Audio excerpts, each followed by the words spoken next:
Whoa, get that mess out of there. Okay. So I think David had something he wanted to say again to start us off. So take it Oh away. yeah, one last thing. Um, Gesundheit. uh, yeah. All right. One thing that bothered me a little bit was that some of the characters that have been main characters throughout the other two movies got pushed to the back, like Bullseye and Rex and the aliens and who else? See, I can't even remember. Use the wand of Even power. Ham a little bit. They were all just kind of shoved aside so that we could have more of a Woody and Jesse and Lotso. Which I mean, I understand. It's the same reason why the other new characters weren't fleshed out. But I feel like we kind of That's another reason why we lost a whole lot of tertiary characters from the first two. right. Yeah, I mean, it was pretty crowded without, you know, having all those characters in it again. But I don't Yeah. think I think Bullseye was definitely underutilized, but Oh yeah. I don't think like most of the other ones were. Yeah, I guess everybody kind of got their shining moment, Yeah, except for Bullseye. Well, he did get kind of. But, Bullseye had a really sweet moment where he was the only one who was willing to leave with Woody, because yeah. mirroring in Toy Story 2, when he's gonna help Woody leave Al's house, and I thought that Yeah. was really, sweet and Right. touching and good character development stuff. But that was it. That was all he Yep. had. The only other thing he did in the movie was gave Mr. Potato Head his body back. Yeah. and give So- other characters rides. Yeah. Yeah. So can anybody in the final scene with the magnets, can you remember how Bullseye ended up getting away? A horseshoe.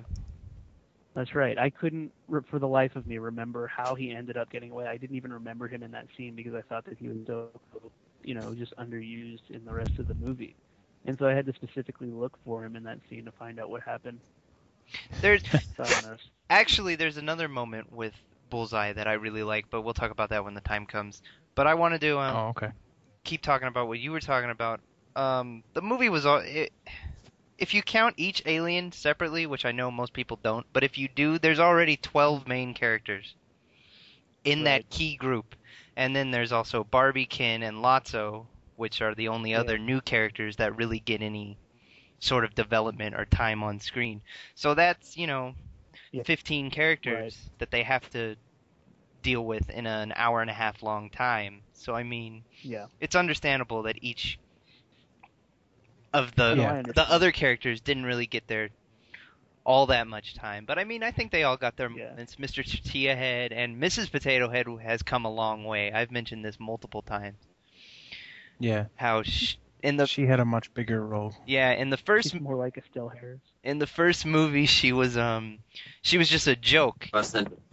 Right. She was just like Mrs. Potato Head. Yeah. Mrs. Potato Head. And then in the second movie they decided to do a sequel and they were like, "Oh crap, we wrote a joke about Mrs. Potato Head, now she's got to be in this movie, but she's, Yep. hardly in it." And then they're all like, "Okay, we're going to do a third one. Oh crap, Mrs. Potato Head. We wrote her into the other movies, so we can't just get rid of her. She's attached to Mr. Potato Head." So they, kept her around and made her a main character. She's come a long way, Yeah. and I really The like two her character.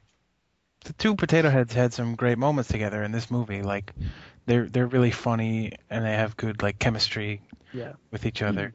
See, I don't think that Mr. Potato Head was underutilized at all. I think he was used perfectly. Yeah. Like he's right up there with the big hitters. I think in that movie, he got a lot of screen time and he was really funny. Yeah. Mr. Tortilla Head was possibly the funniest thing in any Pixar movie. He's like flopping around. Yeah. So funny. Let's talk about that big prison break sequence because I thought it was amazing. It was so It was fantastic. cool. It was fantastic. How they turned a daycare into a prison. A prison. Yeah. I mean, it makes sense, especially from a toy's perspective. The monkey. Oh, We might as well start there.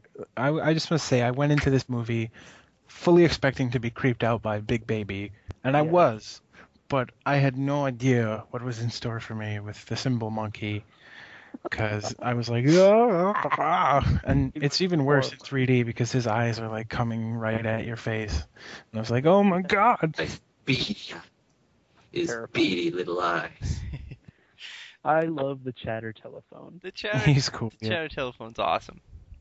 Another little touch that I love that I just noticed last time I watched it is that in the end where they find him and break him and get the information out of him, they tore the mouth off of him so he can't squeal anymore or tell anybody how to, escape. And You I didn't thought that spot was a that the really first good time? touch. No, I didn't That even was the notice first it. thing I noticed. Yeah, I thought that was brilliant. It was really good. And his voice was just so hilarious. Yeah, it's all deep and menacing-ish. Well, not even that. He just sounds like a 1920s gangster, and I Yeah. thought that was really funny. It was. And am I wrong? The voice of the phone was also the guy who wrote and directed the short film at the beginning of the movie, right? Oh my gosh, Night and Day. Yeah, I didn't know that. I think so. That's Or cool. rather, Day and Night. Night and Day Yeah, is Day that and Night. crap Tom Cruise movie. Yeah. I like the Yeah. chatter telephone. I thought was really cool in the way they like animated him because they made it so that his mouth didn't move because it was Right. a sticker. And I thought that was Right. interesting. And like he talks with his eyes, and I thought they did a lot with his eyes, Yeah. like in the few scenes that they show him. Like Yeah. yeah, I thought that was a really cool from like an animation perspective. I thought it was really cool what they did with his eyes. I don't know. Yeah. I'm just a dork. Before we get too far away from the prison escape, maybe nobody else even cared about this, but I want to say I thought it was cool that like Woody and Slinky were on like a mission together because they in the first I thought it was movie great. Yeah. were like Slinky was like Woody's right hand man. And I just thought it was Right. cool that They their brought that back. their I mission really was liked together. that. I thought that was a great touch. Yeah. And it kind And, of gave Slinky his moment, like we talked about earlier. Yeah. Yeah, exactly. Let's see, Jailbreak. I was gonna say something. We talked about the baby. We talked about the monkey. The Ham and Rex That fight was funny. monkey. What's Oh yeah, when Ham and Rex got in a fake Yeah, fight, slapping each other. that was really fun. No wonder you're extinct. That was great. The main thing that bothered me, it didn't bother me that much because I understood it in a way, but none of the toys, and I don't just mean like the Toy Story main characters, but none of the toys at Sunnyside think to escape during the day like Woody did, like Yeah.